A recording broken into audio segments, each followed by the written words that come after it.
Si l'ancienne Miss France Laurie Tillman est devenue une journaliste et une animatrice accomplie aujourd'hui, elle a eu des ambitions bien différentes quand elle était adolescente. Elle nous raconte. Après son élection en 2011, Laurie Tillman, qui avait fait une école de commerce auparavant, a repris des études de journalisme pour être armée et prétendre à une carrière à la télévision. La jeune femme, qui présentera mercredi 21 juin la fête de la musique avec Garou sur France 2, a expliqué qu'après son élection, elle voulait que tout soit cadré et que cette année de règne lui serve à quelque chose sans avoir conscience que ce coup de projecteur allait, lui, faire gagner des années. Dans mon école de commerce, on nous apprenait que le réseau était important, il fallait savoir où j'allais. Si jamais tout s'arrêtait. Bon élève, j'ai pris des cartes de visite pour avoir le contact d'un politique, d'un agriculteur. On rencontre tellement de gens. Analyse-t-elle. Aujourd'hui, elle le sait, Miss France a été un tremplin. Un accélérateur de vie fabuleux. Encore faut-il savoir bien s'en servir parce que tu peux t'éclater au sol en disant oui à tout et à faire tout et n'importe quoi. Si tu ne prends pas la bonne direction, ça peut tenir pendant 5 ans, à la limite, mais après. Il faut savoir placer ses pions. Je pense que j'ai su donner une direction à ma carrière, note de la rédaction. J'espère. Mais on n'est sûr de rien.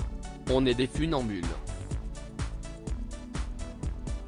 Laurie Tillman, l'ancienne Miss France, explique pourquoi elle n'a pas eu le courage de faire le métier dont elle rêvait adolescente. Pourtant, avant l'engouement Miss France et sa carrière de journaliste et animatrice, Laurie Tillman a eu une ambition un peu folle. Elle nous raconte une anecdote, alors qu'elle était encore au collège, quand j'étais en 3e, à la fin d'un devoir d'éducation civique, la professeure nous a demandé si on se verrait présidente de la République.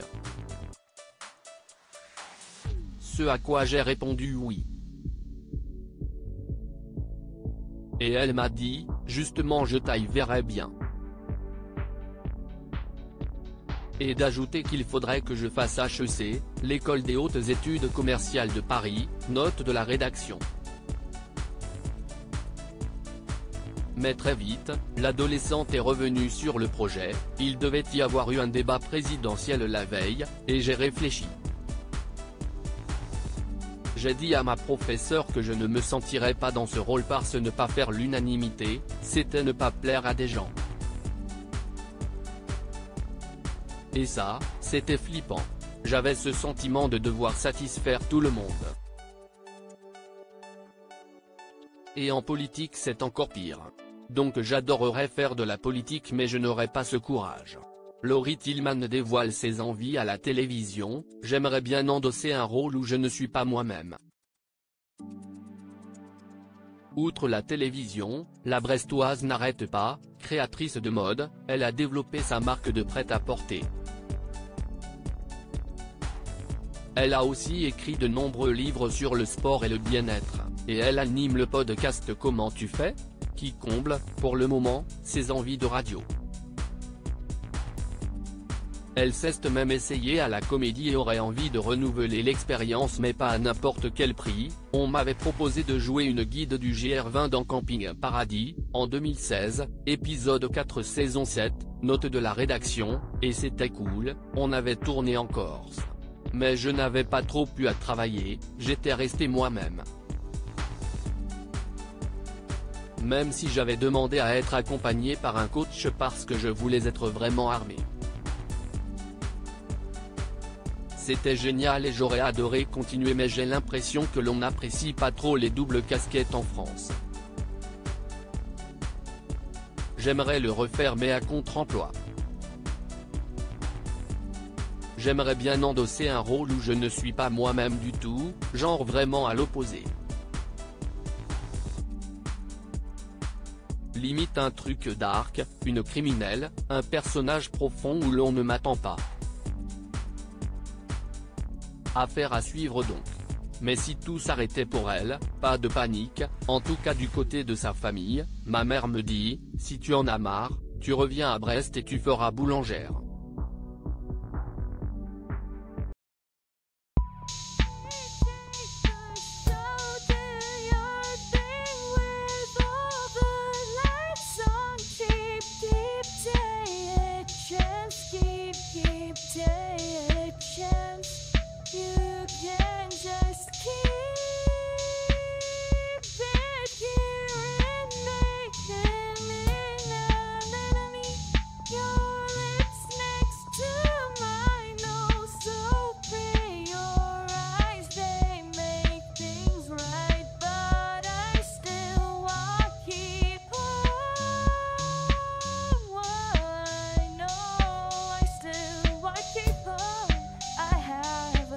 Keep it up, I have